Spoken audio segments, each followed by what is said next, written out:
Ready start. भाइयों और बहनों, आज मुझे बड़ी प्रसन्नता है कि हमारे बड़े बड़े कृषि वैज्ञानिक और कृषि विशेषज्ञ अपने अनुसंधानों के सार राष्ट्रभाषा हिंदी में प्रस्तुत करने के लिए पूरे देश से यहाँ एकत्र हुए हैं। मैं तो हमेशा ही कहता रहा हूँ कि किसानों तक नई जानकारी उनकी ही भाषा में पहुंचाई जा सकती है।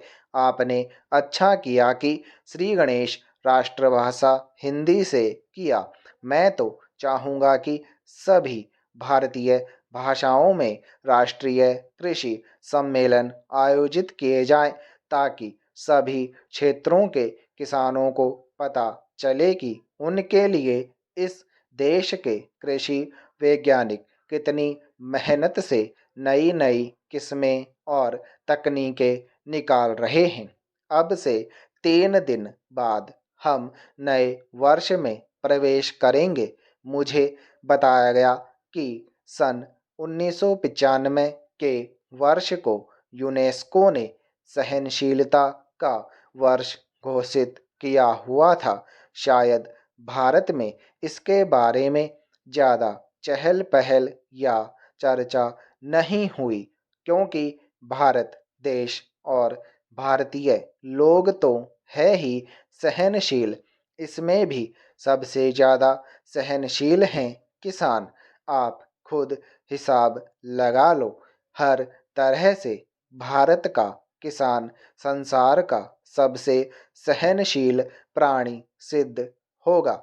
आजकल जाड़ा जोरों से पड़ना शुरू हो गया है, फिर भी उत्तर भारत का किसान शीत लहर की परवाह किए बिना आधी रात को उठकर अपने गेहूं के खेत में पानी लगा रहा है, क्योंकि बिजली कुछ घंटों के लिए आती है।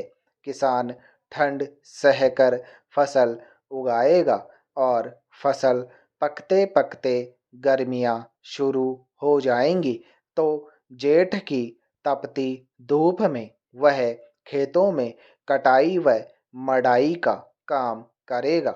यह जाड़ा पाला सहना और कड़ी गर्मी में पसीने से लथपथ होकर काम करते रहना, इतनी सहनशीलता बस किसान के बूते की ही है। फिर हिंदी बोलने वाला तो और भी ज़्यादा सहनशील है, हर हाल में जी रहा है। गेहूँ चावल विदेशों में किस भाव बिकता है और हम उसे क्या भाव देते हैं, हर चीज़ के दाम आसमान पर पहुंच गए हैं। महंगाई इतनी बढ़ गई है, मगर किसान की मेहनत का पूरा मुआवजा देने में हम 10 बहाने बनाते हैं, और किसान है कि बर्दाश्त कर रहा है। बिजली महंगी हो गई, डीजल महंगा हो गया, संकर बीज महंगा मिलता है, रासायनिक खादें महंगी मिलती हैं, मगर दालों के भाव चढ़ गए तो चिल्लपो शुरू हो जाती हैं। मेहनत करता है किसान, और उसकी मेहनत पर फलते फूलते हैं बिचौलिए, मंडी के दलाल, आलू के चिप्स बनाने वाले व्यापारी, उसकी फसलों का तेल निकालने वाले व्यवसायी, ये सारी बातें सहते हैं हमारे किसान भाई। सो किसान से बड़ा सहनशील और कोई नहीं। कोई आता है तो खराब किस्म का बीज बेच जाता है, तो दूसरा जिप्सम के नाम पर मिट्टी बेच जाता है। कई एक नकली कीटनाशक दवाएं बिक रही हैं, छिड़को तो कोई असर ही नहीं होता। किसान बेचारा सब कुछ सह रहा है। मैं समझता हूँ कि यहाँ जो कृषि वैज्ञानिक हिंदी में अपने शोध पत्र प्रस्तुत कर रहे हैं, वे भी बड़े सहनशील होंगे। भाइयों और बहनों, मतलब यह है कि अगर संसार को सहनशील बनाना है तो सभी लोगों को दुनिया भर में हिंदी भाषा का प्रचार और प्रसार करना चाहिए। ज़्यादातर व्यापार के लिए कच्चा माल तो किसान ही पैदा करता है। फिर किसान के लिए कृषि अनुसंधान के खर्च में दुनिया भर में कटौती क्यों की जा रही है? कटौती करनी है तो बहुत से और भी क्षेत्र हैं। अमीर देश सन 1990 में खेती बाड़ी को आगे बढ़ाने के लिए जो सहायता दे रहे थे वह थी 12 अरब डॉलर, और 10 साल बाद 2000 में 2 अरब डॉलर की कटौती कर दी और यह 10 अरब डॉलर रह गई। तो पूरी दुनिया को खेती बाड़ी से जोड़ने की ज़रूरत है, तभी ये दुनिया आपस में लड़ना मरना बंद करेगी। मेरा बस चले तो मैं तो हिमालय की सबसे ऊंची चोटी सागरमाथा, जिसे दुनिया एवरेस्ट कहती है, पर चढ़ूं और पूरे जोर से आवाज लगाऊं कि ए धरती के वासियों, बंदूकें छोड़ो और हल उठाओ, नहीं तो आप ही सोचो कि 20 साल बाद 2000 में जब दुनिया की आबादी 8 अरब हो जाएगी तो सबको खिलाने लायक खाद्यान्न कैसे उपलब्ध होगा? उस समय चीन को भी बाहर से गेहूं मंगाना पड़ेगा। सौभाग्य से भारत के बारे में तो कृषि विशेषज्ञों का यही अनुमान है कि भारत के किसान और कृषि वैज्ञानिक मिलजुल कर बढ़ी हुई आबादी का भी पेट भर पाएंगे। आज हमारे अन्न भंडार में 3.5 करोड़ टन से ज़्यादा अनाज भरा है। रबी की फसल आने के बाद यह बढ़कर 5 करोड़ टन तक जा सकता है।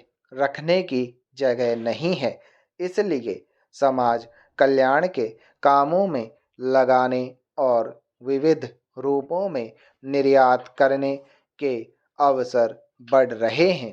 काम के बदले अनाज और बच्चों को पाठशालाओं में नाश्ता कराने व खाना खिलाने के कार्यक्रम पूरे देश में चलाए जा सकेंगे।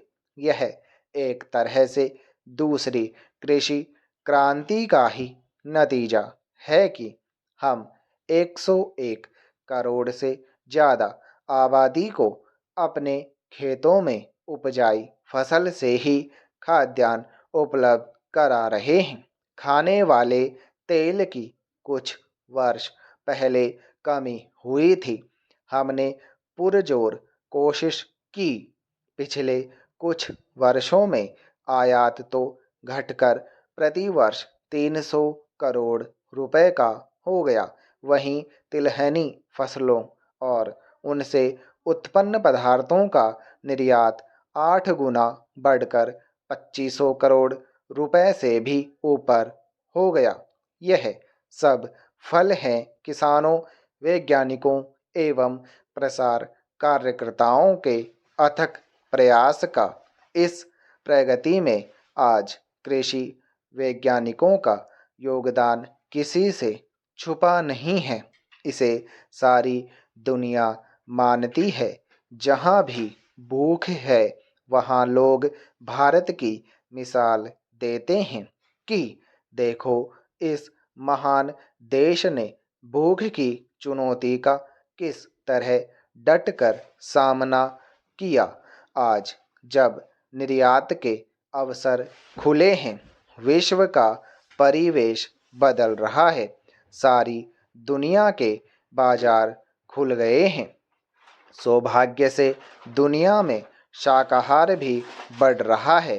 इस समय हमारे विविध व्यंजनों को विश्व बाजार में प्रचलित करने के बड़े मौके हैं।